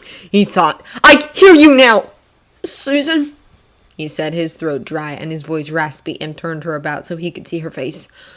"Come on now. We have work to do." She smeared the tears away with the heel of her hand. "Work?" she protested. "But yes, work. Let's go." He took her hand and towed her along, ignoring whatever she was saying. He couldn't really hear it anyway because of the drumming in his head. They came out into the front courtyard and found Torvis and Edmund elbow deep in a barrel of arrows. Lucy was nowhere in sight. Someone would have to find her. "Edmund!" Peter snapped. Edmund looked up, his expression of inquiry switching quickly to concern. Peter didn't wait for the question. He couldn't wait. The need to act was becoming desperate. "I need the rest of this all moved outside and everyone out of the castle. Make it happen." "Susan," he went on as brusquely as he had with Edmund, "find Lucy and keep her with you. Then get all the prisoners together, settle them out in the field with a strong guard. Things are going to be busy here shortly." He could feel her eyes and Edmund's on him, could see the frown between her brows, but instead of challenging him, they exchanged glances and nodded. "Where are you going, Pete?" asked Edmund as he picked up a stone to hammer the lid back on the barrel. "I'm going to light a fire." Edmund's eyes widened, his sure movements became brisk and efficient, and Susan left the courtyard at a run. The storerooms on the lower levels had contained quite a lot of supplies, including several small barrels of cooking oil, which were not too large to carry under one's arms. Peter didn't think the oil tasted like anything much, but it was oil. It would burn. The castle was built of stone, yes, but also wood. Wood supports and beams, wood floors and furniture, wood underneath the slate roofs. He just needed to find the best place to start it. Chewing his lip, Peter looked around the great hall, which was tall and windowless, with a few pieces of furniture at the inner end, including the witch's throne. "There," he thought, and carried his barrel over to the tall seat. He put the barrel down and levered the bung out with his dagger. It was a small piece of light wood, about the size of his thumb. He tossed it over his shoulder and picked the barrel back up, tilting it so a dollop of oil came out and poured into a smooth puddle on the seat of the witch's chair. The oil was a clear yellow-green. Peter smiled grimly and tilted the barrel back upright, just enough so a thin drizzle streamed from the opening. Keeping the barrel at that angle as best he could, he made a loop through the entire first floor of the castle. He didn't have to go through every room, but he wanted to make sure he covered a lot of ground. He went upstairs and did it again, and then went up into the towers, trailing oil behind him on the narrow wooden stairs. Coming down the stairs in the west tower, he slipped on the oil and nearly broke his neck. A last-second grab with his free hand at the window saved him. Gasping and a little shaky with adrenaline, he stood for a moment and peered out the window. The sun was low in the sky behind the castle. From this angle, he could see the shadows of the towers stretching east over the fields. People were still going in and out the castle gateway, but there was a great pile of supplies and equipment growing a good 100 yards out in the meadow. He couldn't see Susan or Lucy, but he could see the prisoners. 3 dozen or so figures, mostly seated on the ground, surrounded by centaurs and fawns. Good. He liked his dwarfs fine, but they were clannish, and if a cousin was among the prisoners, he didn't want to put any of his own to guard them, just in case. The last tower was the tallest, the one where he'd found the furs. Peter upended the barrel over the furs, soaking them, and with a strength fueled by the rage he'd been throttling back, he split the barrel apart and cast the wood around the room. "Be at peace in Aslan's country, my brothers and sisters," he said, breathing heavily. "You are avenged." The flint and steel that the dwarves of Pattering Hill had given him were clumsy in his hands. He had to strike nearly a dozen times before the first spark sprang off and landed on the oil-soaked burlap. It fizzled out. Peter struck again and again, and then, at last, it caught. A tiny flame arose, the smell of the burning oil and cloth pungent in the small room. Peter stood, watching, as it spread, the oil feeding it. In seconds, the flame was the size of his hand, and then his head, and then it covered the entire top of the bale and was over a foot high. Peter nodded with satisfaction and left the room, leaving the door wide open. Halfway down the stairs on the landing, he stopped and took out the flint and steel again. This time it went faster, and as he clattered down the steps below, he could see the light from the flames on the ceiling above. He came all the way down, crossed to the west tower, and lit another fire on the third-floor landing. When he looked out the window as he came back down, he saw smoke billowing out of the top of the central tower. He lit a fire in the scullery, broke open another oil barrel, and rolled it down the stairs to the dungeons and threw a torch after it, and finally found himself back in the great hall. The smoke was pouring down the stairs now and rolling out of the doorways into the hall. Billows of it gathered in the rafters. There was shouting outside. He heard Susan's voice. "Pizza! Pizza, where are you?" He supposed it was time to leave, but first he had one last fire to set. The door crashed open and the rush of air sucked more smoke into the room. Peter couldn't even see who was at the door, but it didn't matter. He struck a spark and it flew off and landed perfectly on the oil-soaked seat of the throne. It was very hot now. He could feel the sweat pouring down his face and neck, and the smoke was burning his eyes. A hand seized his shoulder and jerked him around. Susan, her eyes wide with horror, was shouting, but Peter wrenched away to check on his fire. "Ah! It had caught, and now a small flame was licking up the tall back of the seat. In moments, the entire chair would be ablaze. He smiled and looked at Susan, and then a cloud of smoke wrapped itself around them, obliterating the room and choking the breath in their lungs, and Peter realized quite suddenly that he might have killed them both. In later years, when these early days were half legend to most Narnians, those few who had fought at the Battle of Whiterush Vale were often asked to tell the children about how High King Peter burned down the witch's castle and emerged from the fire, followed by his sister with the flames shooting into the sky behind them. The veterans were happy to tell the story and always made it sound heroic and dramatic. The tall, golden-haired king with his sword on his back, silhouetted by the furiously burning castle as the sun went down behind the mountains in the west. What Peter remembered was crawling to the door on his hands and knees, pulling Susan for a space, and then Susan pulling him, getting lost at least once, and almost ending up in the anteroom, and the two of them tumbling down the long flight of steps into the relatively clear air of the courtyard. And the sound, the roar of the fire itself, the flames hungrily eating everything consumable in the castle, and the horrifying groan as the west tower began to collapse inwards. Peter didn't realize what it was, but Susan looked up and her mouth dropped open, and she grabbed Peter's shirt and dragged him along the cobblestones until Peter scrambled to his feet. They came staggering out of the castle gate, holding one another up, covered in soot and coughing so hard Peter realized later he had sprained a muscle. He couldn't laugh comfortably for days afterwards. There wasn't an inch of exposed skin that was clean, and Edmund stared at them in horror for a moment before dashing forward to take Susan's other side. With his help and Tumnus supporting Peter, they came away from the castle to a safe spot out in the field where Lucy was waiting with a cordial, clean clothes, and, blessedly, clean water for washing. When they had finally stopped coughing and had drunk enough water to wash the taste of the fire out of their mouths, Peter carefully eased his filthy shirt off. He stared at it. Even in the dim evening light, he could see the charred hole where sparks had landed on his back as they fled the castle. "Well," said Edmund pointedly, handing Susan another mug of clean water. "That was stupid." Susan's face was almost invisible in the darkness, but Peter heard her snort in agreement and then cough. "But necessary," Peter replied. It had to be done. The castle was a taint on Narnia, a blight that, if left standing, could have spread outwards to ruin everything they were working for. The grief and horror permeating the place could only be cleansed if the entire edifice was taken down stone by stone. He wasn't sure how to say that, though. It was all tangled up with the drumming in his ears, which could have been Aslan's voice. Or so he hoped, unless it was merely his own unmanageable anger. He just knew that it had to be done, and now the rage was gone, leaving an unfamiliar certainty in its place. He looked around. The camp was settling in for the evening, with fires leaping up around the field, and Narnians passing back and forth with equipment and food. Rhea lay nearby, watching him with bright eyes. Peter desperately wanted something to eat, and then to sleep around the clock, but there was one last thing he had to do tonight. And it wasn't something he could hand off to one of his siblings.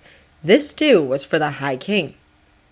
"I see that look on your face," said Lucy from beside him. "You aren't going anywhere until you drink this, wash your face, and put on a clean shirt."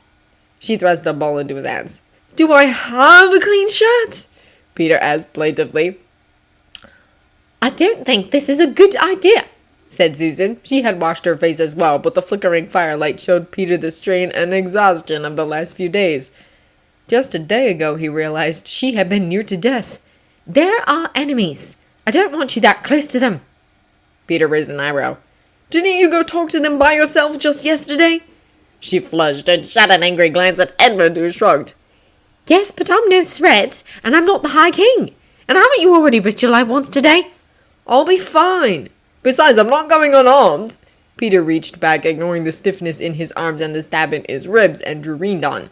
The gold pommel gleamed in the darkness, catching light from all the fires around. "And you can keep an eye on things from out here." "I will," she said, and turned back to their campsite, presumably to fetch her bow. "Don't get yourself knifed," said Edmund with a quirk of an eyebrow, and stepped back as well. Peter nodded to the centaurs guarding the prisoners and walked past them into the circle where the prisoners were being held. It was, he realized, a bit unfair to put them all together, because there were two quite distinct groups of prisoners. First, there were the Narnians who had held the castle for Bruno and assaulted Lucy, of which there were maybe 15 or so. The patrol members who had followed Bruno into battle and survived now seemed quite comfortable following Edmund and Susan. Peter assumed this was because Bruno had abandoned them during the battle, but there could be trouble there in the future, and he made a note to keep an eye on the situation. And then there were the rebels, those remnants of the witches' army who had survived and surrendered at the Battle of Whiterush Vale. There was little sympathy between these two groups, and they had separated, leaving an empty space in the center of the great circle. Perfect! Peter walked to a spot near the center of the circle, sword in hand, and sank as gracefully as he could down into a cross-legged position. He lay down on the ground in front of him crosswise. When he looked up, he saw that all the prisoners were watching him. He had positioned himself so that most of them were in front of him, a great arc of faces and suspicious eyes, with a gap in the middle. On one side were the rebels, on the other the remainder of the Western Narnian patrol. Ogre and Minotaur, Goblin and Hag on one side, Cougar and Wolf and Dwarf on the other. None of the Harpies had surrendered, Edmund had said with a grimace. "I am Peter," he said, speaking hoarsely, but as clearly as he could through the damage the smoke had done to his throat. He could not pitch his voice to carry past this small crowd of prisoners, but then he didn't mean to. If he kept his voice quiet, they would have to attend to him, and that was what he needed. "Peter, High King of Narnia, by the grace of Aslan and Lord of Carpetbaggers." At that they stirred, and one of the werewolves gave a mocking laugh. "Jadis is dead," he said, gesturing to the still burning ruins of the castle, "and that Narnia with her. Yet we are not without challenges in this reborn Narnia. Jadis's winter is over, but the natural round of seasons is begun again, and there is frost already in the high country. Do we have enough food set aside to feed all the children? Do we have homes for all the Narnians returned from exile? Jadis's ice and snow no longer protects our borders, and the giants have already begun to press against us in the north. We may have enemies on the west and south, who will see our strife and disorganization, and take the opportunity to invade. After 100 years of isolation, who knows what has transpired in the outer world? We need information, supplies, industry and organization, soldiers and messengers and farmers and herders, weavers and miners, smiths and carpenters and foresters, traders and businessmen, shipwrights and sailors. There is no room now for Narnians to think only of their own clans, their own people, their own needs. We must all work together to rebuild, or we shall assuredly all fail on our own. And Aslan will take Narnia away from us who could not protect her, and give it to someone who can." He stopped and looked around. The light was poor, but there were enough fires and torches that he could meet every eye. Some of the prisoners met his gaze levelly. Others sneered. Others looked away, mostly down. The cougar gazed at him unblinkingly, her eyes lambent in the firelight. "This is my proposal to you. You have until Aravel sets to come to me at the edge of the circle there, and give me your oath. If you do that, all debts shall be held paid." That got their attention, and not just the prisoners. There was a gasp and a thud from the guards, as if someone had dropped a spear. Peter swallowed painfully and went on. "I shall take your oath, and give you mine, and as you deal honorably with me, so shall I and all of Narnia deal with you. But mark me." And here he looked around again, catching every eye he could. "This is only for tonight. If you choose not to give your oath to me tonight, and thereby to Narnia, you shall no longer be of Narnia. You will be escorted to the border and set free there to find your own way in the western wild. You will be outlawed in Narnia, forbidden to return." The prisoners shifted again, the dwarves looking at one another, and one of the minotaurs lowed uncertainly. Peter smiled grimly. "Make your choice, but know that this oath is binding. You shall swear by your blood in Aslan's name, and Rindon here shall answer to oath breakers. If you cannot take oath to Narnia with your whole heart, better you should live in the wilderness." It was done. Peter sat quietly for a few more breaths, and then took the sword again into his hand and stood as smoothly as he could. Stumbling now would be dangerously embarrassing. At the edge of the circle, he saw Edmund staring at him, brows drawn. "Come to me," Peter said to the prisoners, and walked away to where the guards and his siblings waited. "How many hours is that?" Peter asked quietly, leaning unobtrusively, or so he thought, against Edmund. Exhaustion was like a lead weight on his shoulders. Until Aravel rises? Aravel rises before midnight, King, rumbled Stormcoat behind him. It will not be long. Ah, and see, here is your first recruit. And Stormcoat was right. The cougar from the patrol was already approaching the line of guards, her head held high. "Someone get a chair," said Susan, coming up to Peter and pressing her lips to his cheek. "It's going to be a long night." In the end, all 4 of the Pevensies were there for the first formal oath-taking of their reign, seated on logs and stones and crates of supplies as, in trickles over the next 4 hours, fully half of the prisoners swore themselves to Narnia under Peter the High King. Susan, Edmund, and Lucy sat as witnesses as Peter drew the hand, or paw or foot, of each oath-taker along Reendon's edge and smeared his own blood with theirs as they recited the oath. Reendon grew slowly dimmer in the torchlight as blood stains spread across its shining blade. But in the morning, the stains were all gone, and that too became part of the tale that was later told.